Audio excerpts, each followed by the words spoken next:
Online, we're gonna get started in just a second. Go ahead, turn your cameras on. Keep your mics off. We'll get started in just 1 second. All right, it's fairly quiet in here. All right, everybody, let's get this meeting started. It's kind of a cloudy, dreary day anyway, so I don't mind having the blinds shut, but yeah. Let's kick it off like how we do every single week. Actually, I see some new faces. Raise your hand if this is your first time or newer to the meeting. Go ahead and introduce yourself. My name is Ben. I am a loan officer and an insurance agent, and I have this real estate license that I'm wondering what to do with. So I met with Tom last week, and he said, "Come on in and check it out." And, awesome, awesome. Glad to hear it. Let's talk afterwards. I think Okay, he wanted us to talk. Yeah, Johnny, right? You got it. That's the name again. So awesome. And then who else? I think I saw some other hands. Go up, stand up, and tell everybody who you are. Jerome Harris. I just finished onboarding in January. Welcome. Awesome. All right. Anybody else? I don't know if I saw any others. Somebody I haven't seen in a long time is Fausto. Dude, it's Cabo's coming up. You going to Cabo? I'm working on it. All right. Chicago's coming up. If you don't have your tickets, there's still time. By the way, if you want to be updated and know what we're talking about and what the upcoming meetings are going to be, go ahead and scan that QR code that's on the screen right now. You'll get a text about a couple days before, just an update, a text and an email, just letting you know what's happening in case you're like, hey, the mayor of Roseville is coming. I would really like to be present for that. So that way you're in the loop. But before we get into our meeting, I just want to remind you a couple different things. We do have Barry speaking today, so he's gonna raise the roof. We still say that? He's gonna raise the roof. And then speaking of upcoming events, at the end of February, Bill Pipes, the Phil Jackson of real estate coaching, is going to be speaking in person at PCAR for free and teaching us how to sell 30 homes to buyers. Okay, so this is free. The place will probably pack out, so make sure you get your tickets because PCAR's been giving us a hard time about capacity and parking. So it's a good problem to have. Make sure you get your tickets. To find them, you can just search that, or you can go on brentgove.com or just go to Eventbrite and find it there. Any questions on this event? Anybody excited about this event? Y'all are quiet this morning. Okay, all right, good stuff. All right, so let's get into what we do every single week and start off with a tell me something good. I'm looking around. I did not do this before. Oh, I gotta tell me something. Flip it on me, Jose. So David just joined the team not too long ago, and he opened up a brand new escrow this morning. I don't know the details, but he did. Yep. All right, let's try to go for 3. We'll go for 3. Pretty girl, I know you always got something cooking.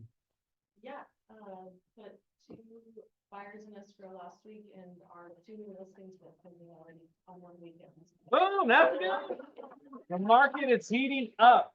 So I recently, Tom Dave was talking to me the other day, and he was saying, Johnny, I cannot wait for the Super Bowl. I cannot wait for the Super Bowl. And I'm like, I know the Niners are in the Super Bowl. Like, what else, Tom? What else? And he's like, after the Super Bowl, the market will take off like a rocket. He's like, it happens every single year, and we're already starting to see it take off, as evidenced by what Valerie's saying, what David's experiencing. So have a fun Super Bowl and don't plan to sleep afterwards. Okay, just keep working. And then one more thing. Go ahead, Tom. Yeah. no, it's one of you. Okay, sorry. A buyer that I met at John and Valerie's open house. Encourage you all to do open houses, especially for John and Valerie, because they attract buyers. They were looking at a house, and it was just out of their price range because it's thought they could qualify for 700. Turned out to be 650. So I pulled a Brent Gove. I went to the listing agent and I said, hey, they love the house, checks all the boxes, but they can only do 650. I know it's a stretch. I know you're probably going to think I'm a terrible agent and think I'm trying to run a game, but is it out of the realm of possibility? He said, well, they want to sell it, but the most they can do is 680. Okay, cool. Come back to the buyers. 680 is the best we can do. Can you make it happen? No. Hard stops all the way around. 2 days later, I get a call from the listing agent who says, my buyers, they are in escrow on a home that they want to buy, and they just got a served a 48-hour notice to perform. Oh. If they can make the numbers work, they'll take the $50,000 haircut. Will your buyers still write at 650? I said, I think so. Let me find out. Went back to the buyers. They were like, absolutely yes. 2 hours later, got a text from the agent, said, write it for 650 and we'll make it happen. So, Oh my God. But never give up. Don't ever give up, never surrender, right? Lindsay, what do you got? One from this week. So Drew had a client that they were thinking they might be 6 months or a year out from purchasing. One of the buyers had was kind of credit challenged. We ended up reconfiguring it to just use one income. And it was less than a week after approval, they got in the contract. And they got a credit to cover all their flooding costs. Nice, that's a win. Congratulations. Congratulations, Drew and client. Oh, and I forgot Manu. I don't see Manu here, but the loan funded. I don't think it's closed. Funding yesterday. Yep, Yeah. it did fund. So Manu had a loan fund yesterday. All right. Now, before we invite JJ to the front of the room to give us the market update in terms of what's happening in the wonderful world of lending, is it okay if I share with you guys a really, let me ask you this. Let me phrase it this way. Can you become wealthy by increasing your net worth by $1? Yeah. Okay, so those of you who have heard this. So for those of you who have not, the question, if you go from $1 to $2, no. If you go from $2 to $3, no. But at some point, that dollar increment is going to turn into something substantial. Like from $999,000 to $1 million. Is that wealth? Depends on you and your expectations. We're not getting into that esoteric conversation, but the idea is little improvements compounded over time have big impacts on every aspect of your life, your relationships, your health, and your business. So just if you're thinking about, hey, you guys are making that incremental investment right now, showing up, right? This Thursday thing, you had to make a decision to be here. You made a sacrifice to be here. You could have been somewhere else. You could have been at Villa Sport. You could have been at Lifetime having an avocado bagel. You could have been at Fourscore drinking coffee, right? You could have been doing something else, but you chose to make a commitment to level up your real estate skills by just that much. Okay, so I want to applaud you. With that, JJ, come on to the front of the room. What do you got for us? Hey guys, so good to be here today. I am so sorry I'm a little late, but I was on my way over here and I was just thinking about a couple of things. And as I was thinking, you know what?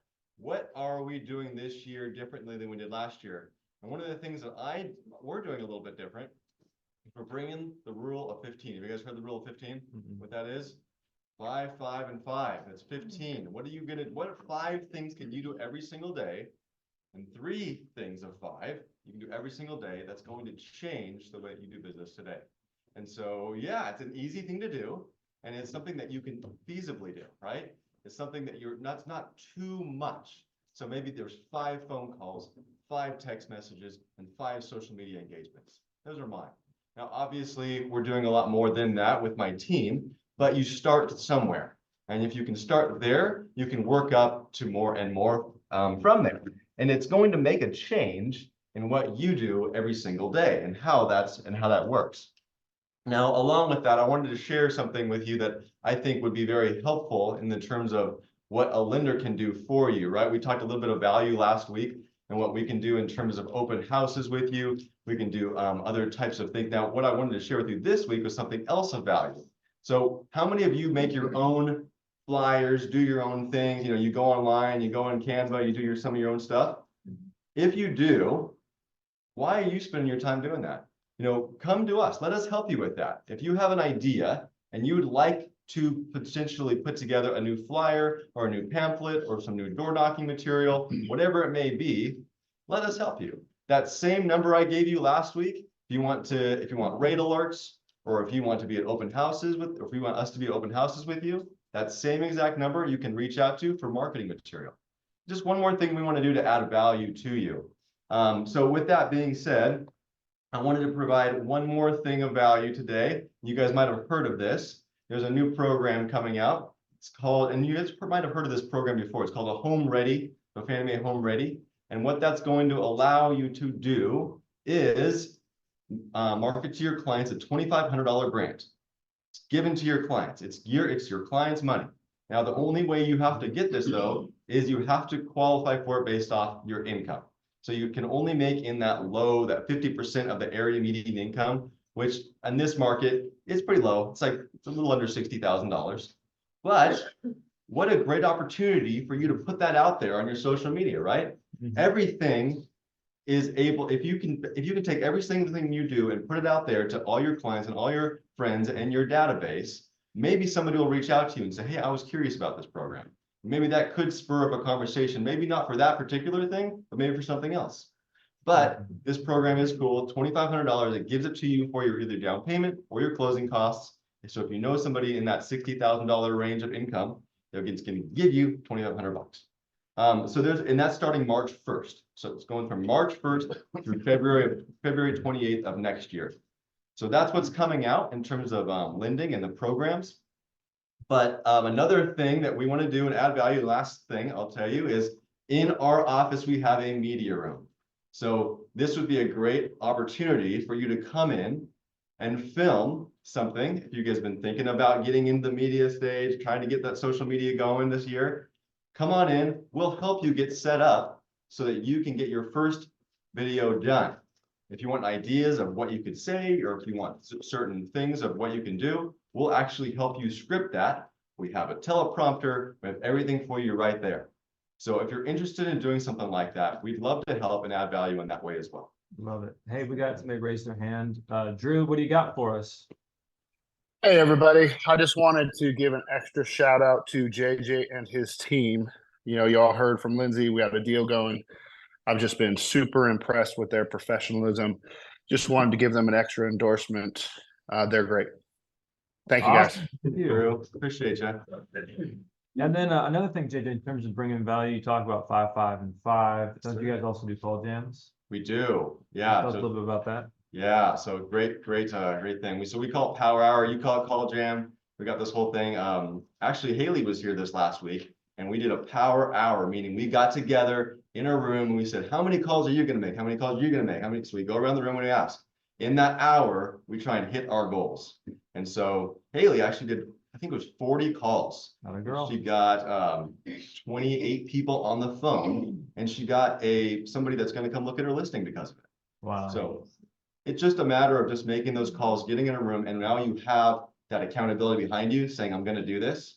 And so if you're interested in that, we do these every single Tuesday at 10 a.m. So let me know if you're interested. You can text that same number. I'm going to give that number to you here as well. It's 916-517-1800. Just text or call that number. It's answered by myself, Allison, Lindsay, Lisa, and a couple others on our team. So we're all see it. We want to help. Is there any questions about any of that stuff? Where do you do the call with your office? The call jams? Yeah. They're at my office, yeah. Just on Douglas Boulevard right here in Roseville. Just out of curiosity, for somebody to qualify for that loan, their income can't be more than $60,000. Like, how much of a house does that buy? Yeah. Not much. Not one It's- to Right. Yeah, so if you have no debt and your credit score is good and the debt to income ratios can go up to basically their highest, you're really looking at, potentially a $400,000 home. Might be a little bit less, but yeah, around there. Yeah, That's the bait. Switch them. Absolutely, yeah. Yeah. it's all Yeah. content, guys. Hey, there's a $2,500 grant. What would you do with an extra $2,500 in your pocket, right? And then contact me for more details. That's it. All right. Any other questions for JJ? Thank you so much, Wonderful. All right. guys. Thank you so much, man. All right. So he's a local legend. He's been doing this for a while. He grew a property management company from 0 to a few hundred, sold it, and now he's gone from 0 to 200 in just over a year. Please welcome to the front of the room, Mr. Barry Mathis. Thank you very much. Thank you very much. I appreciate it. I'll throw some of these cards out so everybody can pass around. I wanted to kind of give you an update of where we're at on the Sacramento market. And I'm going to go through some things. I do have at the end of the slide, I'll give you my phone number, email. I also have a website that you can go to and take this course. I've done this presentation or a similar one in an 8-hour window at a hotel with seminars, professional sound and lights. And that's what's on that course. If you want to really dive in deep, this one's going to be faster. It's not going to be my fastest. I once did it, I think, in 2 minutes for the whole presentation, or it might have been 7 minutes. I don't know which one. I think it was 2. 2 sounds quick. I pulled into auction mode. Can you spin that towards me a little bit? Yeah, so you can see. All right, but right now what I'm going to do is just take care of the Sacramento real estate market, and then touch on the same things that some of you have heard me speak of before, but maybe give you a different way of using that same knowledge, if that helps you, okay? So feel free to stop me if you have something you want to get more advice on, but I do have a lot of ground to cover. This is one of those things where they record this. Where do you put it out when we record it? Yeah, YouTube, just go to search Brent Gove on YouTube and you'll find it. All right, so I cover a lot of numbers. Pay attention to the concept, not necessarily the number. So understand the concepts behind the numbers. You can always come back later and get the numbers. Does that make sense? So we're going to go ahead and jump into, sorry about that. I'm moving around too much for these guys. All right, we're going to go ahead to the next slide. All right, so the state of the Sacramento real estate market, and this is not going to work with me looking at it. I'm going to have to turn around and get the numbers myself. Okay, so I hate doing that. So you'll get to see my nice bald spot right here. It is growing.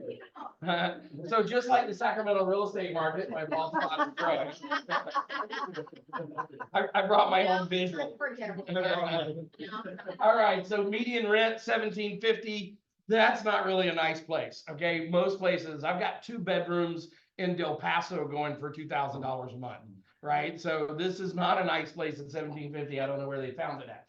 Rent growth year over year around 4.5%. We actually have been pushing higher than that for the last year or so. It's amazing. The state of California came along and helped us all out. Investors love the state of California because they came in and said, you cannot increase rents more than the CPI plus this other amount for some properties.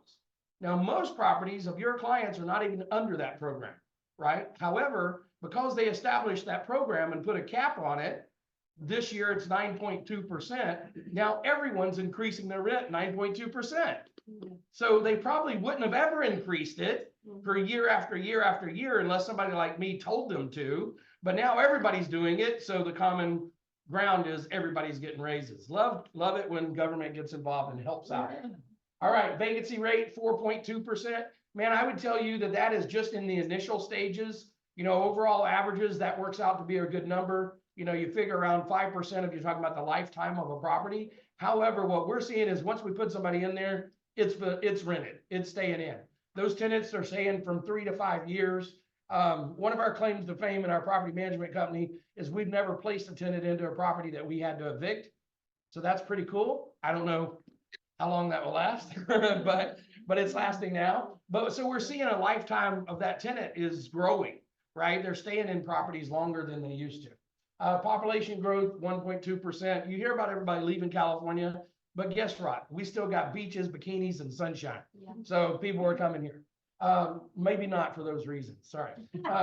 Job growth, maybe for those reasons. Job growth, 2.5%. Sacramento area is pretty strong on jobs. We've got a lot because we have the government here. That's really doing a lot. And then also don't forget about places like Davis. Even the people that don't live in Davis, and not very many do, even those people still have a lot of pull. And they also create a lot of small businesses around here that generate more income and generate more people. All right, so we're going to jump into the next one.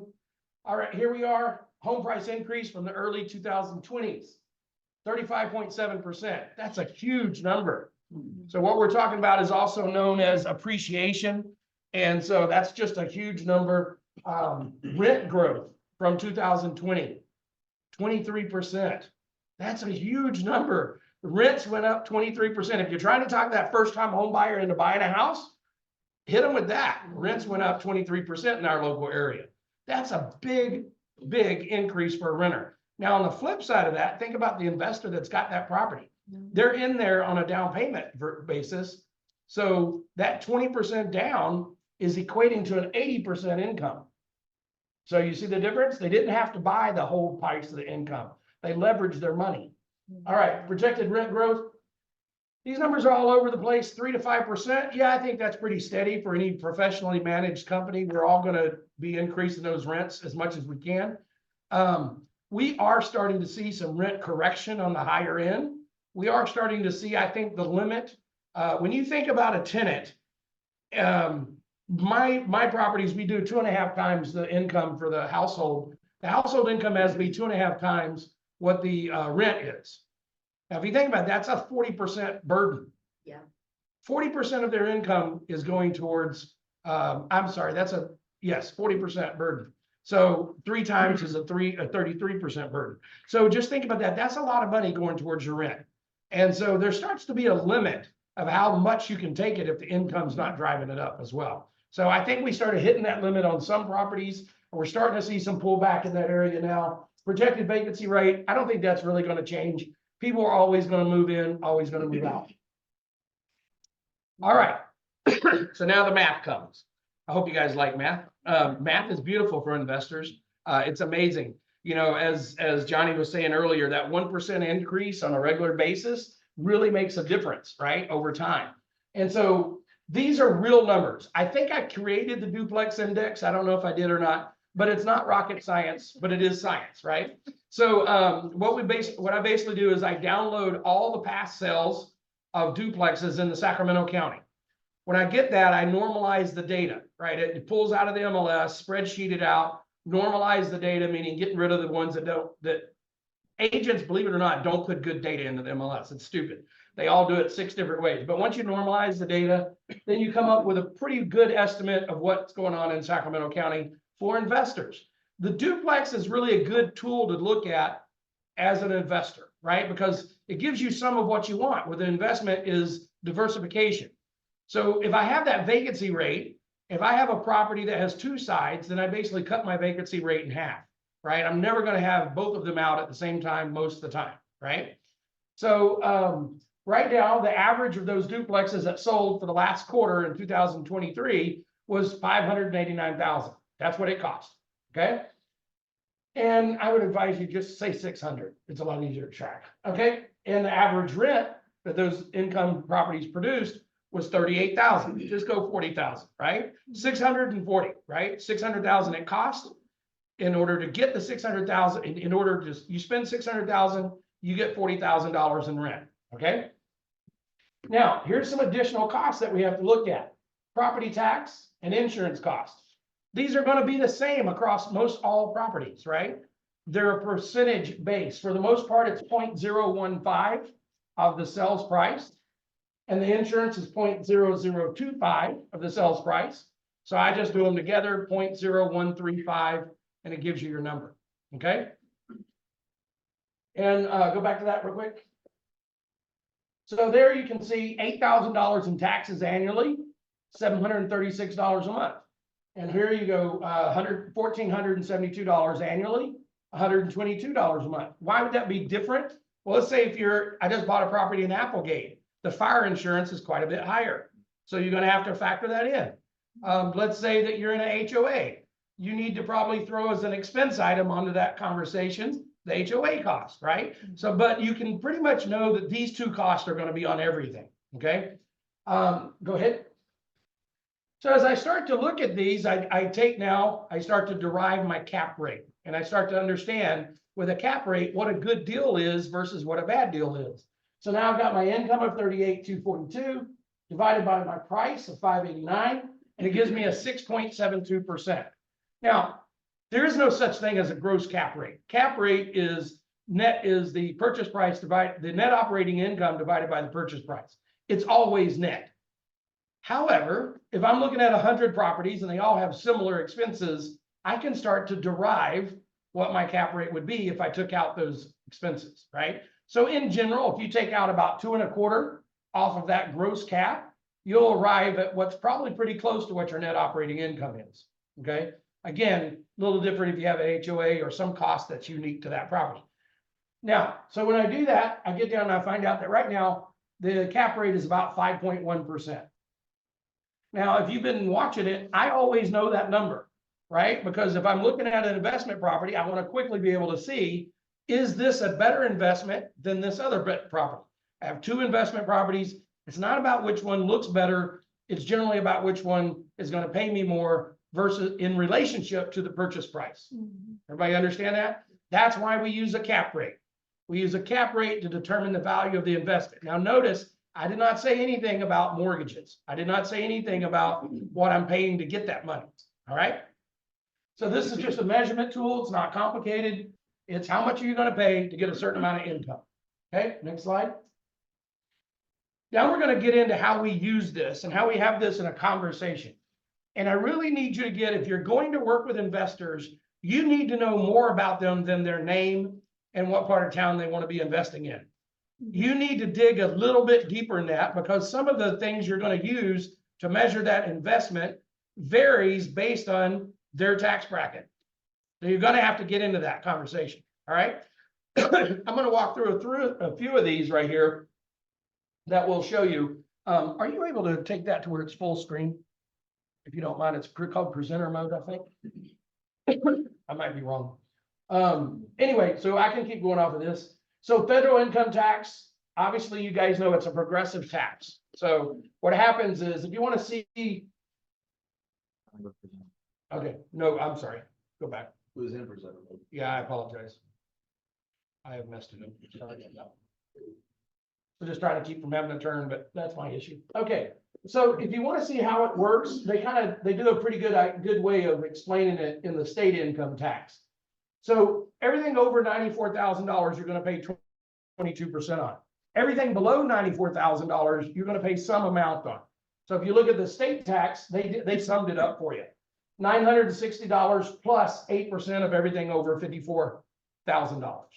So that kind of same thing works on the other side on feds as well. 24% of everything over 200,000, 32% of everything over 383. You need to know which one they fall into. By the way, this is all based on joint married taxes. So singles roughly cut it in half. All right. Although not every case does it come out exactly like that. There are some advantages to being married. All right. And then long-term capital gains, just a few. Long-term capital gains. Notice that bracket, that first one. What is that first one, Tom? Can you Under see? long-term capital gain? Yeah. 0% to 94,000. 0% up to $94,000 in income. So if you've got a senior citizen that's selling and she goes to sell on a and divides it up over a 3-year sell instead of a 1-year sell, she might not pay anything. So just pay attention to these brackets and how different things can be structured differently to save them a lot of money. 15% and then 20%. Now notice that 15% is a lot better than 32%. Okay, if you're paying taxes, you would rather have the 15%. So what do you have to do to qualify for that other number is you got to hold that property more than a year, right? That's where the Herb Burr method comes from. Buy the property, rehab the property, rent the property, then sell it later, right? Well, I can guarantee you whatever property you did, whatever improvements you did to the house, I can show you how to make 12% more, hold it for a year, right? That's 12% you're not giving to Uncle Sam. Now, of course, you could do a 1031. As you can see, these numbers add up. You got Fed tax, state tax, and that starts to add up after a while. Okay, next one. All right, so I needed to know those numbers so I can run through these numbers. So these I've ran through fast before. I'm going to spend a little more time on them this time, especially on that first one. You might think that you got cash flow figured out, and you kind of do. But what is going to give your clients cash flow? So the very first question I ask when I start working with an investor, and primarily 80% of my business is investors, right? I don't really do much mom and pop anymore. I do have some mom and pop clients that keep calling me, and I love that. I like those. But for the most part, I'm working with investors. The very first conversation I have with them is, what are you looking for? Are you looking for monthly income, monthly cash flow? Are you looking for something that's going to build long-term wealth that you're going to be able to hold for the future? What is it that you want? There are a lot of people who say the way to get rich is to never sell your properties. Now, as a real estate agent, I've helped a lot of people sell properties. So I don't know if I buy into that all the time, but I do know this. I've met a lot of people that own a few properties and none of them are unhappy about keeping them, right? There's somebody in this room that owns like 12. They're not unhappy about having those 12 paid for properties, right? So there's a lot of people that I know that own a lot of properties. I've got one client that owns 44 properties. He's not unhappy that he's got 44 properties, right? So there is a good argument that you should never sell any real estate you ever own. I have not been able to do that in my lifetime. I just purchased a property with an investor partnership kind of thing. I'm going to try to buy that and keep it. That would be my goal this time. Okay, if I can do it. I don't know if I can pull it off. Oh, by the way, who was talking about persistence earlier? On that property, we made an offer. We came in low. Other people came higher than us. right? We just bought this property, we made an offer, we came in low, other people came in higher. Sure enough, they backed out later, they called me back, we got it at our lower price, right? So you just write the offers when you get a choice. If you're gonna go for it. Okay, cash flow. What are you gonna do to cash flow right now? Well, I can tell you this, and I think JJ can back me up. You are not gonna cash flow on a normal property right now with 20% down on an investment. 6.5% interest, you're not gonna do it. It's going to take 35% down in order to cash flow break even. Okay, so you need to be preparing your clients that cash flowing on a rental property right now means 35% down.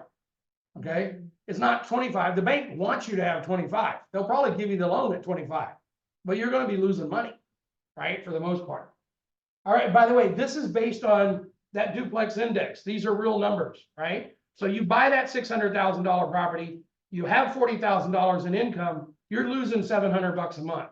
After you take out your $4,000, your PITI payment's gonna be around $4,000, okay? If you did the math there, that would have been $48,000 that you needed to cover in order to break even. All right. So 500, now there's two ways you can play with that. Remember, this is a seesaw on the cap rate. Change the purchase price or change the income, right? Maybe I can come in and do something to the property. The property I just bought in Applegate, I plan on making 2 incomes on one property. That's going to change the income side of that equation, right? If you're on this side over here, maybe you change the purchase price. Maybe you go for that $50,000 offer lower, right? Because on my $589,000 duplex, if I take it down to 510, I cash flow. Okay. On the other side of it, if I increase my rent to 47, I cash flow. See how it works like a seesaw? I got to move one or the other in order to cash flow. Now, cash flow is not the end all of everything. It is one component of 5-legged stool. Okay. And the other legs, some of them are thicker. And so they don't, especially one of them is very thick. It's like the base in the middle. Okay. So let's go on to the next one. Equity growth or principal paydown. This is really equity growth, but I like to call it principal paydown because it reminds you who's doing the paying. It's your tenant that's doing the paying. Your tenant is paying down your principal, which is increasing your growth. So tenant pay down, principal pay down, always like to bring that back into the conversation.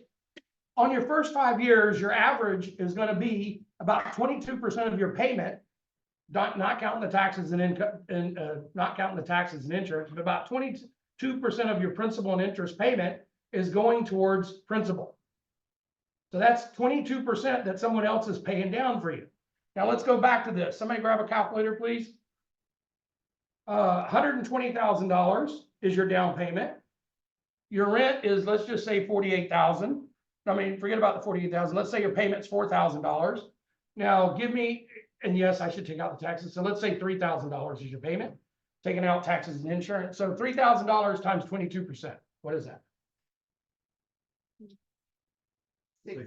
Times 12. 7920 divided by 120,000. So that's almost a full % return that I'm getting just on this payment going down towards my principal. Okay, everybody understand how I did it? All right, we're going to do the same thing on the opposite side. We get an interest deduction. So on the interest deduction, we have a 68% of our money is interest, right? So let's take that same payment. We'll just go $36,000 for the year for the payment. 36,000 times 0.68 is $24,000 roughly. So $24,000, my $120,000 is what picked that up. But that $24,000 is the interest deduction. It goes directly against my income. If my income's in a 32% bracket, now we're back to that tax bracket. So 24,480 times 32% is $7,833 divided by 120,000. And that gives me another 6%. Okay, so I got 6% for my first one, 6% for my second one. Those are my returns on investment that I'm earning. Somebody's paying down my property at about a 6% value. I'm getting a tax deduction of about a 6% value. Hey, and guys, I'm cash flowing zero, right? But I've got a 12% return already. Now let's move on to the next one, depreciation. This is a funky one because it involves 3 levels of math, but I think we can do it. We've got depreciation. Sales price was 600,000 times 80% is 480,000. The reason I did times 80% is I'm taking out the value of the land. If you ever look at your tax return, you'll see that it has an improvement value and then a land value. Roughly, I'm accounting 80% is the improvement, 20% is the land value. So now I'm at $480,000 for my land value. Now, the government, they're our friends in some cases, they get what they want. I don't know if you know it or not, but the US is different in most areas. We highly encourage people to own homes. We really get creative with how to do that. This is one of the ways the government encourages you to be an investor. So basically this number divided by 27.5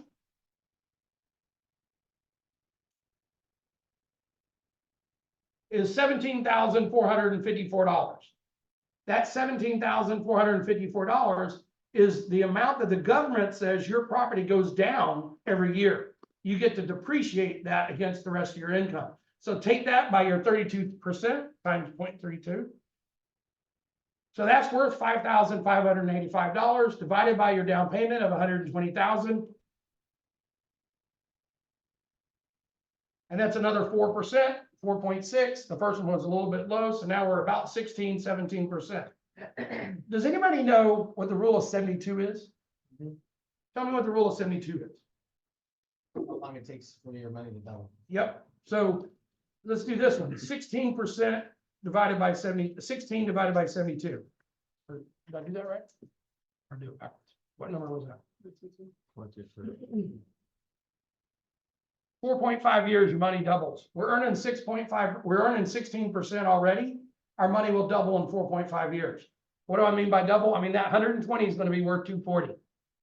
Okay, see how we did it? Again, it's not incredibly complex. It's just a lot of little pieces that stack up on top of each other, like building out a base of an investment portfolio. All right. Then we've got appreciation. And appreciation is the big thick piece in the middle, right? This is the bar stool. This is holding it up. What do you think appreciation is for California? I don't think what appreciation is. I know what it is. So I would encourage you to know what it is when you're talking to your clients, because they will pick a number that's much lower than anything I would pick, right? So if I didn't have that up here, and maybe you can't see it because it's so small, but from 1975 to 2014, California real estate had a 6.77% increase. That's about what I would think it was. Most people would think that was a good number. If I told you, hey, it's going to appreciate 6%, that's what I've kind of used my whole time in real estate, right? But let's look at the next section. From 2013 to 2023, over the last decade, it's gone up 11.2% a year. That's 111% in 10 years. That's a big freaking deal. That house went from $40,000 in 1975 to $515 in 2013, and then went up another 111%. Okay, that's a big deal. It's hard to get that kind of growth anywhere. Now, but don't forget that we're getting that kind of growth on $120,000, not on $600,000. This is where the math flips out. I just read another article recently, just in preparing for this, where they talked about, compared it to 26% of the stock market, right? So we got this compared to 26% of the stock market, but they totally, even though that article did a pretty good job of taking in, it used rents instead of dividends. It did a pretty good job of taking in all the pictures, but it didn't talk about the leverage. It didn't talk anything about the leverage. Now, in comparison on the stock market, if you used options, you could do the same thing, right? So your option is comparable. If your guy's a stock market guy, leverage is similar to using an option. So what I get on this is, let's say we use that 6.66. So we've got a $600,000 house times 0.0677.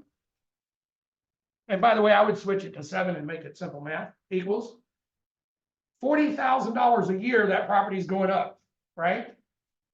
But we get that 40,000 by buying something for 120. So 120,000 times divided by 40,000 divided by 120,000. Same thing we've been doing all the way along. 33% return on investment. Now we've got the 16 plus the 33, we're at 49%.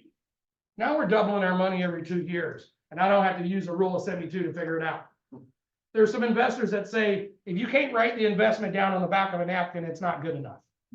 Right? So you should be able to figure all of this out at least on one page, right? Rockefeller said that he ran his whole empire on one page. He wanted a one-page report from his lieutenants. That's how he ran his whole thing. If it's too complicated, if you're having to really stretch, then that's wrong. But you need to be able to understand this much. I'm not saying if you have to use a calculator, it's wrong. I'm saying that if you have to stretch too much, it's wrong. Okay? Let's go to the next slide, I think. Is that it? One more. Okay, we can leave that one up. So do you feel like I took some of the mystery out of those? Right? Drew had his hand raised. Yeah, what you got, Drew? Drew, Hey, you had your. everybody, I wanted to, hey guys, can you hear me? Yeah, we got you. Hey, I wanted to just add in on what Barry was saying, especially when it comes to that depreciation aspect, right? What Barry can attest to, just like I can, when you work with investors, fourth quarter turns out to be a really good quarter for you, because what you'll find is a lot of investors are trying to offset their tax burdens with depreciation. Okay, which means you guys end up having, instead of it being such a struggle to get business going in the fourth quarter, investors are always looking first off for the whole year, but they're really looking at the end because now they know what tax burden they have, and they'd much rather use depreciation to offset it. But what Barry's talking about is so accurate with, he's telling you guys to go and learn more about it, because, and me and Barry both know this, when it comes to investors, you deal with a lot of type A strong-willed personalities. And if you don't know your stuff, you will get chewed up and spit out. But if you do know your stuff, a lot of them will be very loyal at the same time. So great job, Barry. Thank you. So what I find is exactly true is also in the fourth quarter, if people are putting their home up in November, December for sale, they really want to sell it. Nobody is out there going, oh yeah, let me take down the Christmas tree and put a for sale sign in the front yard unless they really have a reason to sell. I generally make offers in November and December for a couple of reasons. One, I want to be ready to hit the market in April, right? When the market is flipping out. So that's a great time to be doing that. You want to be a couple of months ahead of the game, but also you'll see a dip in number of sales about 10% or so every year, not just years where we have COVID or some weird thing with interest rates. Every year you'll always see that dip. So it's a great time to be out there with buyers buying. Don't just wait for the market though. There's a good deal always waiting to happen. Like what Tom was talking about earlier. You don't know what's going on the other side of that offer. You don't know what's making them happen. You don't know which bank is was told by the regulators to clear their books of properties. You don't know what's going on. So you play your game. You find out what your client wants. And once you understand the math behind it, now you can start to build boxes and put everything that's outside of that box on a to-go list and don't mess with it. Everything within that box, you now know what offer. So if I know my client only wants to buy a cash flowing property, I'm not going to look at it unless it's got an 8 cap. That gross cap rate's got to be an 8 cap. So I can literally pull every vacant property in the MLS into a spreadsheet, run what the square footage price that I think it could get in rent against it, right? Pick it by zip code so you can figure out what this zip code rents for, run that in a spreadsheet and get rid of everything that doesn't match it, or else make an offer, which is what I prefer, make an offer on everything based the price that fits your parameters, right? Every house is a good deal. My investors, they learn that right off the bat. Every house we see is a great deal at some price, under some terms. Because every time we go out, we're going to find the best 1 or 2 properties that we think we could live with, and we're going to write an offer based that we can make money on under our terms. In order to do that, I've got to know what our terms are. I've got to know what my client's situation is, the rest of their financials, right? I've got to know, are there other people that have an input into this conversation that I don't know about? Like his dad that's actually got the money.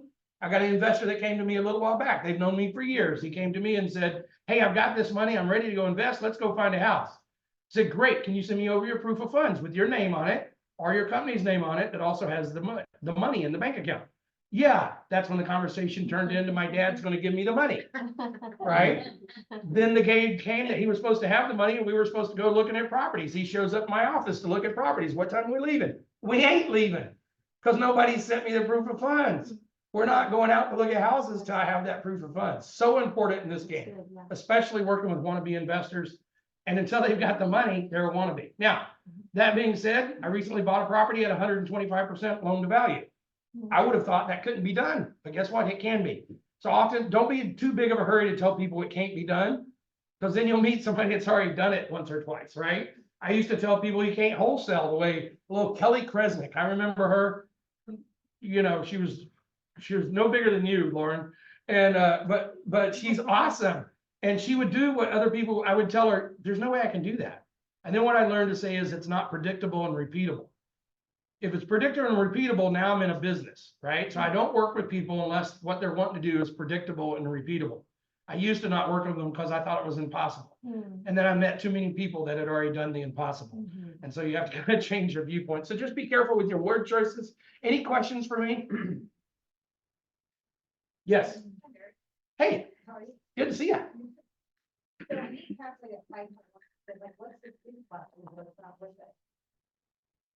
What is at 5%, is the cap rate worth it?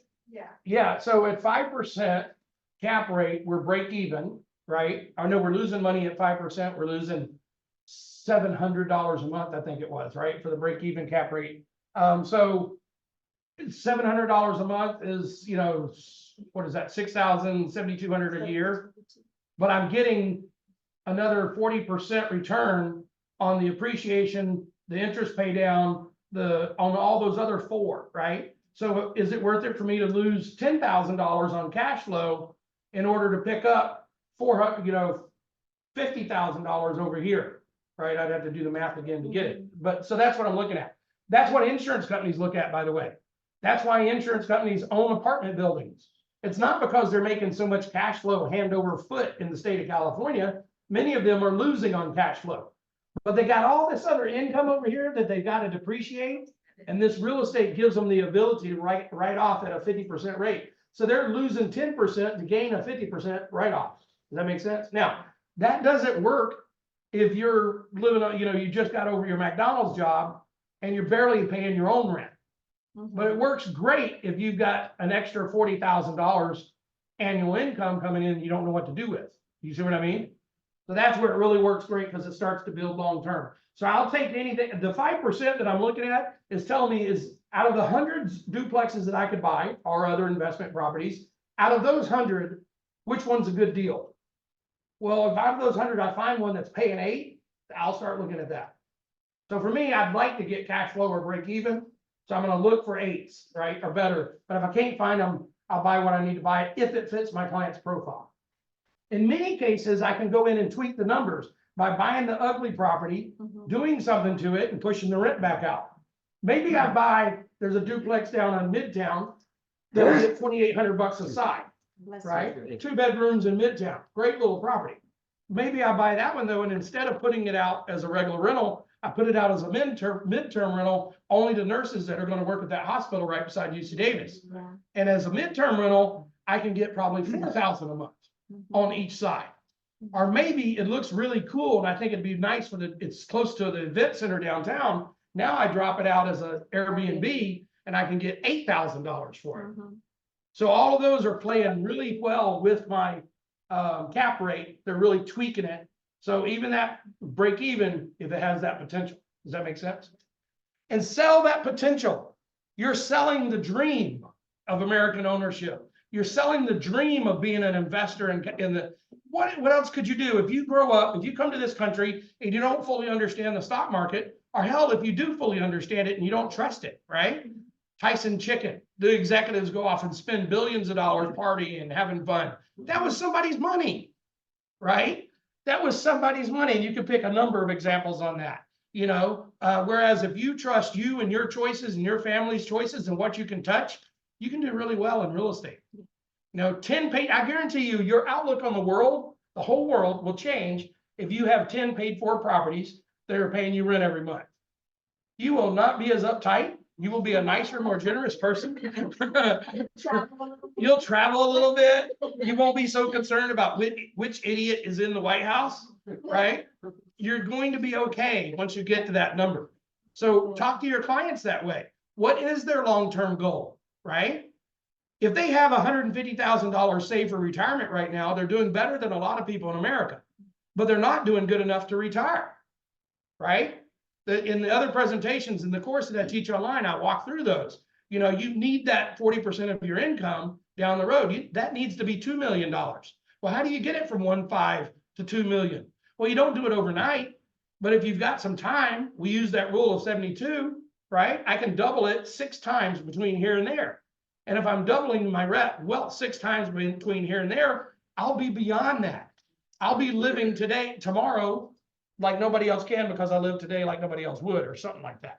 Tim and Julie Harris. That's Tim and Julie Harris, I think. But yeah, you got it. Okay, any other questions? Yes. Are you doing Airbnb and midterm rentals as part of your management company? I am doing midterm. I don't have any Airbnb short. I don't have any short term. I'm doing midterm. I would like to do some short term, but I have not. I kind of do things as they come along. That's kind of my modus operandi. I haven't ran across that in a situation that made sense yet. But under midterm, I have several of those going and they're doing great. Adrian has a question. He's asking, can these Yeah. principles be applied to an ADU as a second unit on a property as a new build? When you say principles, what do you mean? Everything you're speaking about. Good morning, everybody. I'm new to it, but I have a friend who wants to invest on my property because I have a real big backyard, and we've talked about ADUs. So I told her once I got into the office and acclimated, I would start figuring out how we could do it. So the short answer is yes. The practicality is a little bit harder. JJ, do you have any loans that will finance construction of an ADU? We do. So that's where the challenges come in a little bit, is finding the financing is probably the biggest hurdle for that. But the numbers will work. I would guarantee you that, I wouldn't guarantee you, but I'd bet you $100. I'll kind of guarantee it. That if you sat down with somebody that knew what they were doing and penciled that out, it will make money almost from day one. If not, it will make money after the first 6 months. You'll be making cash flow. And many of your other returns on investments, the appreciation, depreciation, all of that will still be applicable. Just a matter of, I don't understand the math behind the construction loan because I haven't done that yet. So, but I'm sure it's pretty similar. And I think you would probably be able to build out at about $200 a square foot. You won't have to build very big. You'll probably be able to get a good sized little rental property under between 400 and 800 square feet, believe it or not. And I think you'd do fine with that.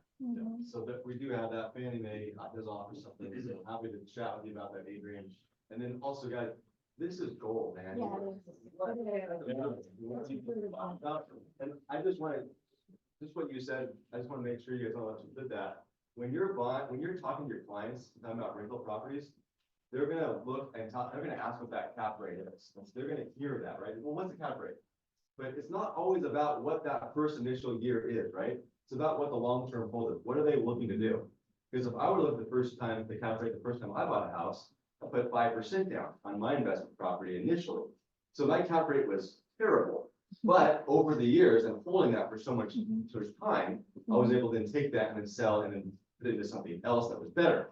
So remember, when you're talking to your investor clients, it's not all about the cap rate right away. It's about the future and what that's going to be like. But great job there, man. Yeah, and I would just say to remember there's 5 returns on investment. Most people are only looking at 1, which is cash flow, and 2, which is appreciation. And they think appreciation is like pixie dust, right? They think it's some magical number that we come up with. It's not. You can track it. All right. Thank you, guys. Awesome. Thanks so much. Hey, by the way, sorry, I know we might be long. We now have our new office. The office is ours. It is done, and I could take you over there. If you have not gotten a chance to see it, I'll be glad to go open it up. We are not going to start using the office yet. We are just allowing some furniture to be set up, but maybe mid-February we'll be actually using it. Okay. Awesome. Yeah, so we'll head over there right now. Real quick, Don Peach, we forgot to announce this earlier. Yep. Go spin that camera. So everybody has in front of them a little flyer for Master the Art of Prospecting and Lead Generation with Coach Jeff Sutherland. Coach Jeff actually helped me last year, put over 70,000 PCI of a PCI in my pocket last year of this coaching with him and Coach Randy Bird. So this guy knows what he's talking about. The address right down here at the bottom says Sun City West. You might want to put in there parentheses Phoenix, Arizona. So it's cold here in January or February. It's warm in Phoenix. So if you want to go to Phoenix, go see Coach Jeff. If you have a rev share team that you're trying to build there and you want to get somebody there to just check out the environment, there's going to be a bunch of people. Coach Jeff is going to have some of his organization. We're going to have ours. So the more the merrier. We'll see you there. Awesome. Thank you. Thank you. All right, everybody, have a great week. We'll see you next week as well.